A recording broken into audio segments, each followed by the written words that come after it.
ધોળાવીરા 21 ખેડૂતો છે, 21 ખેડૂતો, બરાબર, હા, 21 ખેડૂતો અમે છીએ, બરાબર, એવા. હા, તો બાકી એ તમારે તમામને કોઈ વળતર નથી મળ્યું આજ સુધી? વળતર નથી મળ્યું કોઈને હજુ સુધી? ના ના, 5 પૈસા નહીં, 5 પૈસા નહીં. બરાબર, તો તમે રૂપિયા વ્યાજવા લઈને અમે ધોડ ધપ કરી રાજકોટ સુધી ગયા છીએ.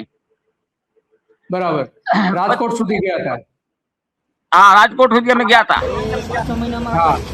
હા, તો રાજકોટમાં જે રજૂઆતો કરી હતી એ સમયના જૂના દ્રશ્યો છે, એ પણ આપણે જોઈ શકીએ છીએ કે જે રાજકોટની વાત કરી રહ્યા છે, તો રાજકોટનું જે પુરાતત્વ ખાતું છે એની સમક્ષ આ બધી જે રજૂઆતો ત્યાં જઈને કરી હતી ધોળાવીરાના લોકોએ, કારણ કે પુરાતત્વ વિભાગની ઓફિસ ત્યાં આવેલી, રાજકોટ કચ્છની પુરાતત્વ વિભાગની ઓફિસ ત્યાં આવેલી છે, અને ત્યાં જઈને આ બધી જ રજૂઆતો ત્યાંના લોકોએ જે કરી હતી ત્યારે બધા જ ખેડૂતો ત્યાં હતા, જે ખાસ કરીને જે જીતી ગયા હતા એ ખેડૂતો ત્યાં ગયા હતા. હા, તો હવે અત્યારે શું છે પરિસ્થિતિ એની વાત કરશો તમે?